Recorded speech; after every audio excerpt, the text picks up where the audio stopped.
Bueno, buenas tardes. Les confieso que de las actividades rotarias conozco muy poco.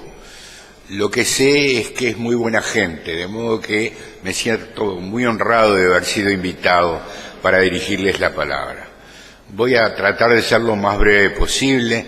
Ya me han dicho que a las 2 de la tarde, en forma inexorable, se cierra la parte discursiva, de modo que no tengo inconveniente. Además, si me quieren interrumpir en la exposición por cualquier aclaración o pregunta, estoy absolutamente a la orden y no me molesta en absoluto.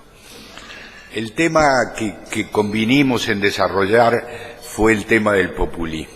Como ustedes saben, el populismo es un concepto tremendamente ambiguo, difícil de aprender. Es decir, ¿qué significa ser populista? ¿Qué significa el populismo como filosofía de Estado, como conducta de algunos países? ¿Qué significa ser un líder populista? En fin, es un tema ambiguo, difícil, que nos concita, pero que tiene una enorme asiduidad. Actualmente casi todas las grandes figuras políticas se dice que son populistas. Desde Trump en los Estados Unidos, en la extrema derecha conservadora, hasta Maduro en Venezuela o Perón en su momento, los Kirchner sucediéndolos en la conducción del gobierno argentino. En fin, es un tema que está en el candelero, que tiene una enorme presencia y que en esa medida que está presente va perdiendo progresivamente perdiendo definición. En 1969 se publicó, lo tradujo Amorortu en la Argentina, un libro escrito por dos sociólogos, un sociólogo rumano, Gita Ionescu se llamaba, y un famoso sociólogo francés de nombre Ernest Gellner. Ese libro del 69, escrito originalmente en el 69 y traducido en el año 70, fue el que de alguna manera disparó el interés por el populismo. A partir de ese momento, el populismo hasta esa fecha, fíjense en que es una fecha tardía, 1970, cuando ya se habían sucedido los gobiernos de Getúlio Vargas en Brasil, el gobierno típicamente luego populista de Perón, el gobierno de Haya de la Torre en Perú, no el gobierno, digamos, la trayectoria política de Haya de la Torre en Perú, otro típico populismo.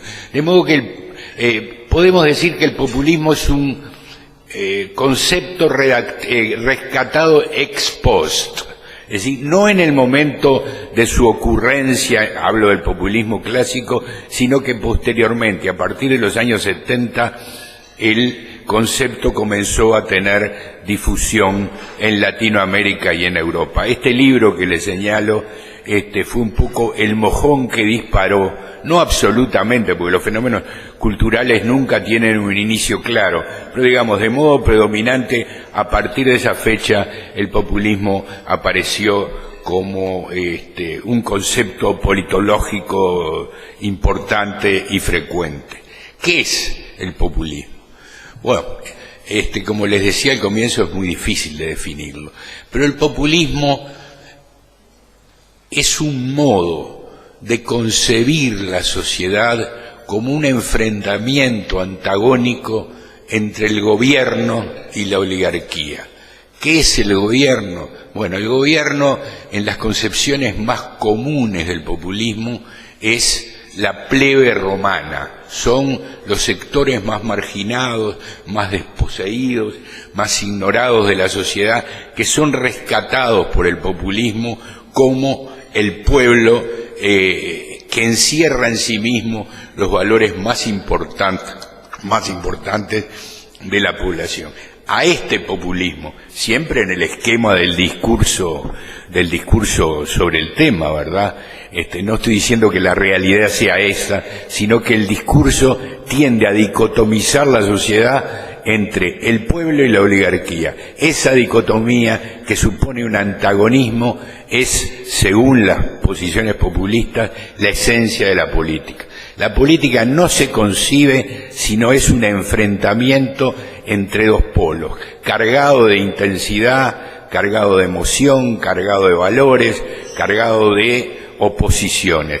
Este sentido de la política es un sentido que opone el amigo y el enemigo. Hay un famoso teórico alemán, Carl Schmitt, un teórico que después terminó en el fascismo italiano y hitlerista, que fue un poco el que acuñó este concepto de la política como oposición, como enfrentamiento. Es decir, la política deja de ser, como lo concibe el liberalismo, el diálogo, el acuerdo, el consenso, la búsqueda de conformidades sociales a través de las instituciones para transformarse en un enfrentamiento profundo, políticamente determinante entre dos sectores, que de alguna manera, en el fondo de la cosa, recuerda el enfrentamiento típico en la historia y tradicional en la historia desde el comienzo de la humanidad entre los buenos y los malos. Salvo que aquí los buenos son el pueblo en esta concepción plebiscitaria y plebeya de lo que se entiende por pueblo, y la oligarquía, que según esta concepción es la que oprime al pueblo y le impide alcanzar la felicidad, la plenitud, el desarrollo de sus derechos, etcétera, etcétera. En este momento, a partir de los populismos posteriores al siglo XX, los populismos del siglo XXI, el principal teórico, el hombre que ha profundizado en esta concepción dicotómica de lo social y de lo político, se llama Ernesto Laclau. Es un filósofo argentino que vivió en Bélgica gran parte de su vida, que nació por los años 30 y pico y acaba de fallecer en el año 2014, y que fue el mentor ideológico de los Kirchner. Él fue reconocido en la Argentina como la guía teórica del populismo argentino. Ustedes saben que el gobierno argentino se caracterizó por estas marcas que yo les señalaba, ¿verdad? La Argentina era el enfrentamiento perpetuo entre los buenos y los malos, entre el nosotros, concebido como el pueblo, y ellos, concebidos como la oligarquía opresora, la oligarquía que impedía el desarrollo sano de la buena fibra del buen pueblo. Esto fue Perón en su gobierno del año 45 al 55, que todos nosotros recordamos, y fue también de alguna manera la herencia que recogió primero Kirchner, el esposo de Cristina, y luego Cristina a partir del año 1907, un periodo que terminó en 1915. Naturalmente que el populismo no se reduce, el populismo clásico no se reduce al gobierno de Perón. El gobierno de Getúlio Vargas, que surgió en una dictadura en el año 30 y duró hasta el año 45, fue también una muestra de populismo. Una muestra de populismo porque también manejó esa concepción dicotómica de la sociedad entre los buenos y los malos, el pueblo y sus opresores, la verdadera esencia popular de los pobres enfrentada al gobierno de las clases medias. De manera que si yo tuviera que definir, para que tengan una idea, para que tengan 2 o 3 conceptos respecto al populismo, les diría que es un gobierno donde se divide la sociedad en 2 sectores peleados entre sí.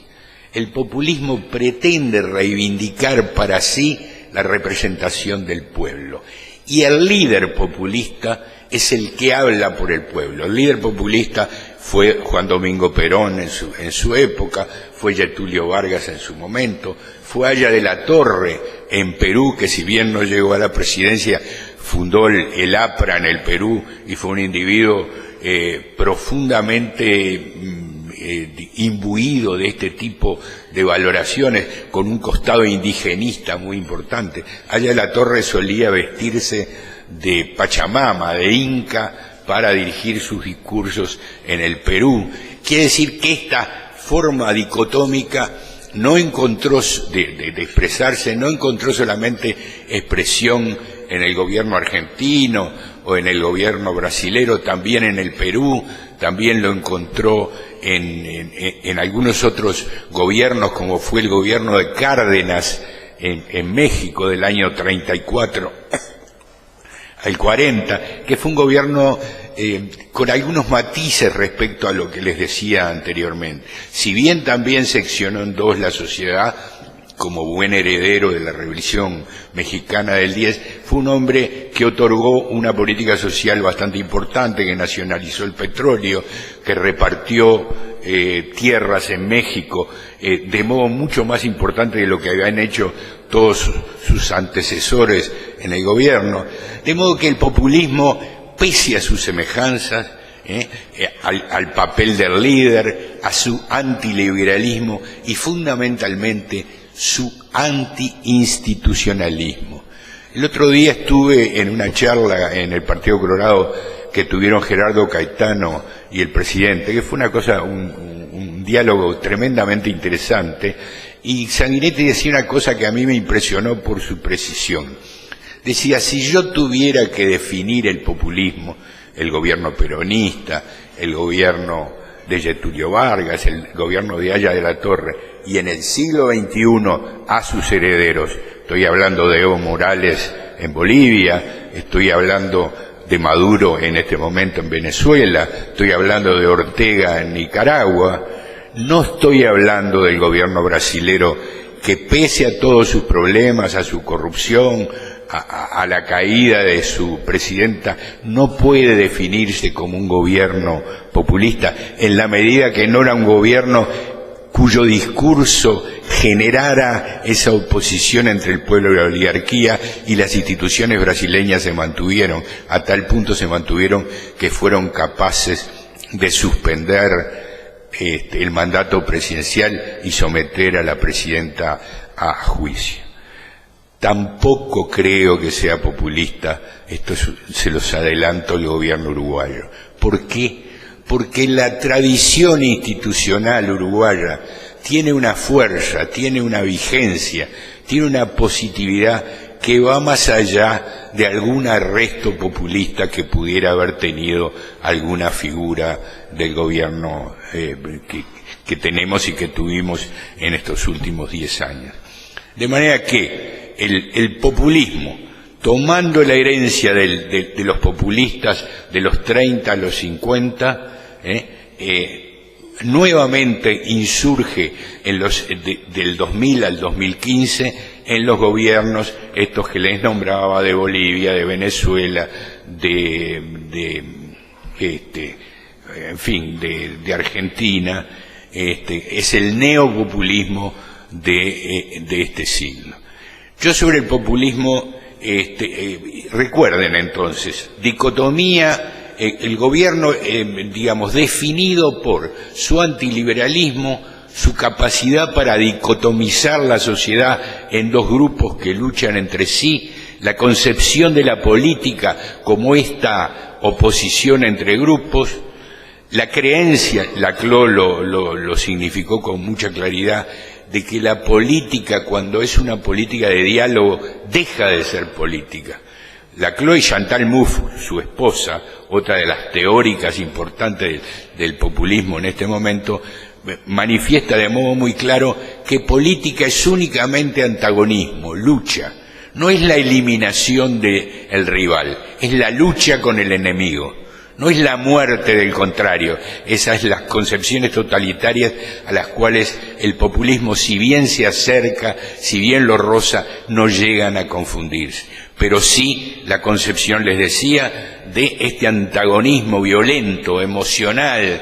Si ustedes recuerdan lo que fue el último gobierno argentino, el de Cristina, es el caso más típico de expresión del populismo, con su, digamos, enfrentamiento con el campo argentino, con el enfrentamiento con los medios, la lucha con Clarín, la lucha con los sectores rurales en general. Es decir, todo en el gobierno argentino populista de Cristina Kirchner era en este sentido antagónico en que se plantea el populismo. Ahora, con estas características. Bueno, el populismo mereció, no lo vamos a desarrollar ahora, porque ustedes a las 2 tienen que tomar el café e irse, pero el populismo mereció distintas consideraciones desde el punto de vista histórico-estructural. Se entendió en su momento que era un movimiento generado por los procesos de modernización en América Latina. Se entendió que el nuevo populismo es una consecuencia de las políticas neoliberales que, según los populistas, sufrió América en los últimos 15 años del siglo XX, etcétera, etcétera. Pero a mí me interesa señalarles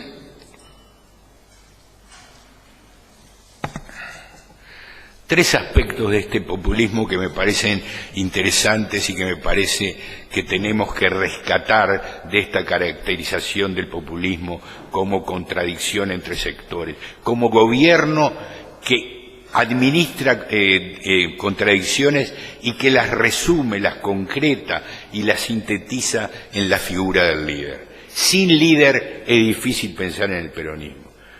Como les decía, sin un Vargas, sin un Perón, sin un Kirchner, sin un Getúlio Vargas, no es posible pensar el peronismo. El populismo. En el populismo las instituciones son sustituidas por las personas, y las personas como pueblo son concretadas, sintetizadas en la persona del líder. De manera que esta oposición entre pueblo y oligarquía es mediada por la figura del líder, que se convierte en una figura casi sagrada. Para los peronistas, ayer o antes de ayer, atacaron al presidente en nombre de los valores y de la persona de Cristina Kirchner. Es decir, para ellos, quien se coloca en la vereda de enfrente al gobierno peronista se convierte en un hereje, en un hombre que está de alguna manera traicionando los valores de lo que fue el peronismo y impidiendo la política, a pesar de lo cual los nuevos populismos no niegan enteramente la democracia, solamente la rebajan. Conciben la democracia, y este es el punto que creo que es central y que me interesaba remarcar a todos ustedes, conciben la democracia como el gobierno de la mayoría. Para Cristina Kirchner, para Kirchner en su momento, incluso para Maduro, que cada día se va alejando más y que va cayendo en una sombra totalitaria, la mayoría sigue siendo la que legitima el gobierno. Pero ocurre que la democracia es mucho más que el gobierno de la mayoría. La democracia es siempre democracia liberal. Es siempre democracia liberal.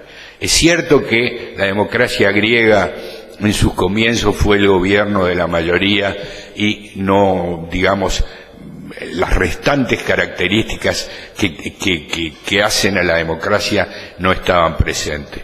Pero desde la Revolución Inglesa para adelante, la democracia es democracia y es liberalismo. Es la confluencia de dos vertientes que son bastante distintas entre sí. Y que eso hay que tenerlo muy claro, porque se suele olvidar. No es solamente que alguien haya sido electo en función de ganar las elecciones. Es todo lo que acompaña a la democracia. Es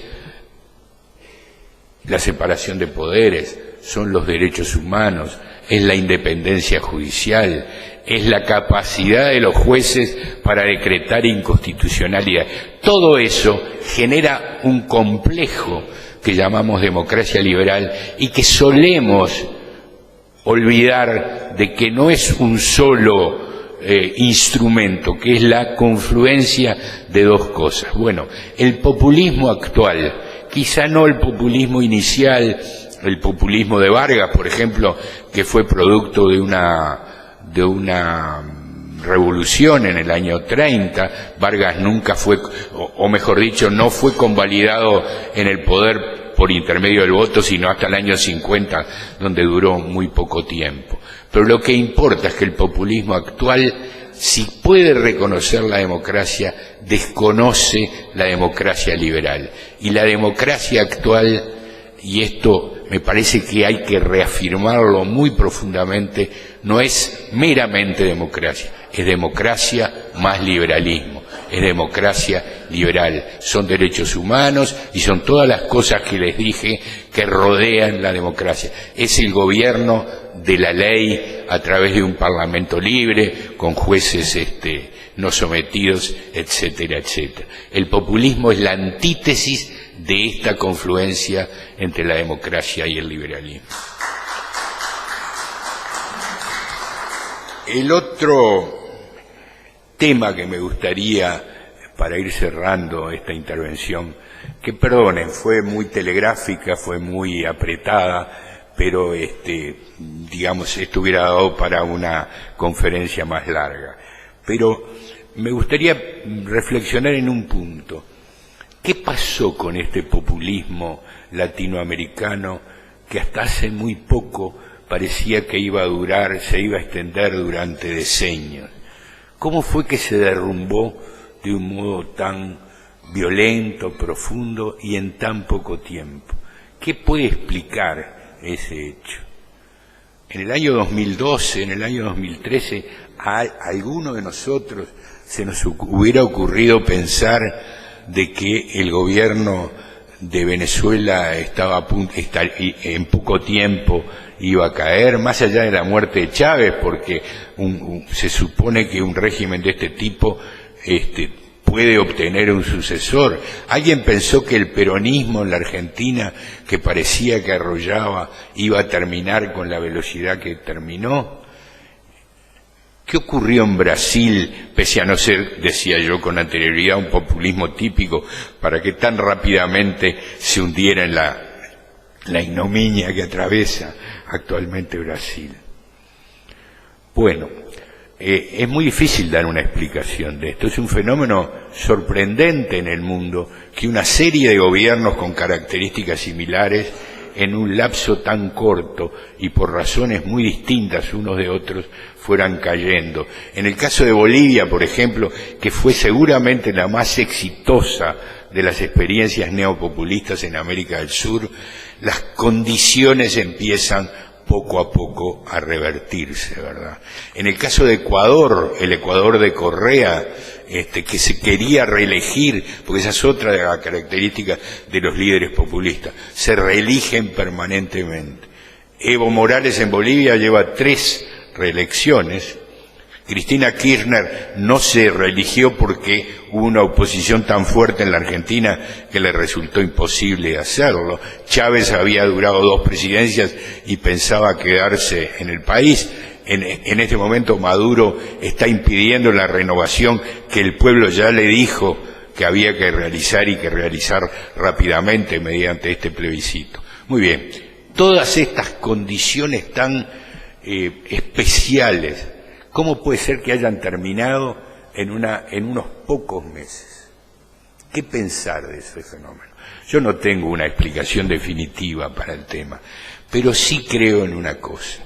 Los populismos latinoamericanos de los últimos 15 años, lo que yo llamo los populismos del siglo XXI, fueron producto de unas circunstancias económicas internacionales absolutamente especiales, tan especiales como las que también tuvo el gobierno uruguayo durante estos 15 años.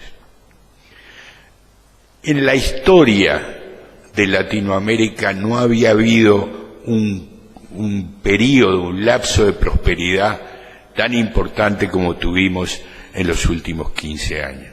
Eso explica que ese populismo haya podido perdurar, subir como consecuencia de la decadencia de los gobiernos anteriores. Fue el caso de Menem, por ejemplo, que terminó estrepitosamente con él y el gobierno siguiente con el que se vayan todos.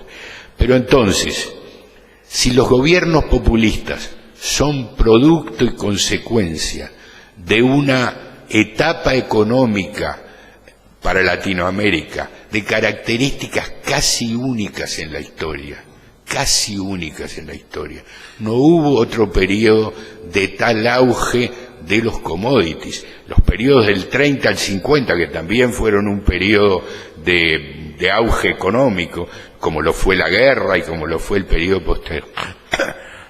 posterior, y que autorizaron y permitieron los populismos clásicos, el populismo de Perón, el que yo les mencionaba de Getúlio Vargas, no tuvieron, sin embargo, pese a esa comodidad económica, las características de bondad, de magnificencia económica que tuvo el actual periodo. Alcanzó con que las condiciones se revirtieran, y se revirtieran en muy poco tiempo, en forma casi dramática, para que estos gobiernos comenzaran primero a tener dificultades y cayeran rápidamente, como cayeron todos, y como seguramente va a caer Venezuela dentro de muy poco tiempo. De manera que, si esto explica la caída de los populismos, también puede explicar las dificultades que pueden tener gobiernos que no son populistas, pero que de alguna manera se mantuvieron, pervivieron y se alimentaron de ese auge económico. Y por último, y ya termino, quisiera recalcar otra cosa que me parece importante y que se refiere al Uruguay, un poco para completar este esquema de por qué nos importan los populismos. Yo les decía que creo sinceramente que el gobierno uruguayo, en el Uruguay no es posible un populismo. No lo tuvimos y probablemente sea muy difícil que advenga un populismo. La democracia liberal uruguaya, las instituciones uruguayas tienen una lozanía, una capacidad de pervivencia, una vigencia que dificulta enormemente la llegada de un populismo. No obstante, la izquierda uruguaya actualmente en el gobierno mayoritariamente tiene una concepción de simpatía hacia el populismo. El actual gobierno uruguayo, y no quiero hacer un comentario político, pero esto es una referencia ineludible, en los sectores mayoritarios del gobierno lo que hay es una gran simpatía hacia el populismo, que explica las dificultades que tenemos, por ejemplo, en este momento en el Mercosur. Es muy difícil pensar que un país como el Uruguay, con lo que significa el Uruguay, pueda tener en este momento estar alejado del gobierno brasilero, alejado del gobierno argentino, más allá de que haya que cumplir con el derecho, que no sea clara cuál sea la situación de Venezuela, que hubiera que transmitirle o no la presidencia del Mercosur. Yo creo que en ese aspecto Uruguay se manejó bien. No puedo entender cómo Uruguay ahora se está manejando como se está manejando. Pero ¿esto por qué es? Esto obedece, y este es el punto al cual quería ir, que tiene que ver con el populismo, a la simpatía, a la proximidad, a la afinidad que tienen los sectores mayoritarios del gobierno uruguayo hacia el populismo. ¿Por qué? ¿De dónde surge esta simpatía? Y termino. Esta simpatía es producto de una circunstancia especialísima que atraviesa la izquierda uruguaya y la izquierda del mundo. En 1989, cuando cayó el paradigma de la izquierda, el paradigma que había impulsado el desarrollo de la Unión Soviética, el paradigma que había manejado la izquierda uruguaya, el clasismo, la revolución, la Unión Soviética como el camino al socialismo, la izquierda perdió su ideología. Es de una gravedad terrible para un movimiento político perder las bases de su ideología, perder aquello que durante 90, 80 años, 70 años duró la Revolución Soviética, había mantenido la vigencia de la izquierda. Cuando la izquierda pierde eso, queda con un enorme vacío, un espacio sin llenar que es absolutamente necesario darle contenido.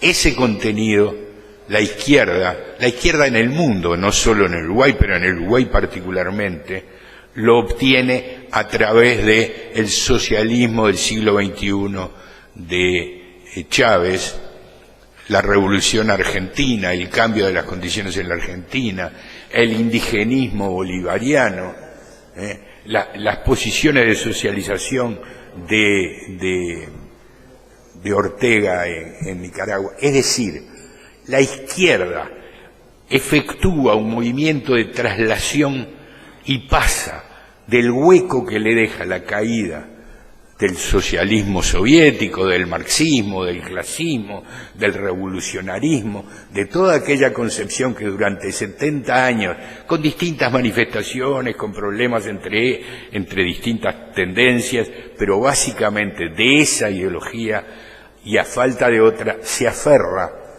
Laclau es un caso, Zizek es otro de los grandes teóricos de estos movimientos.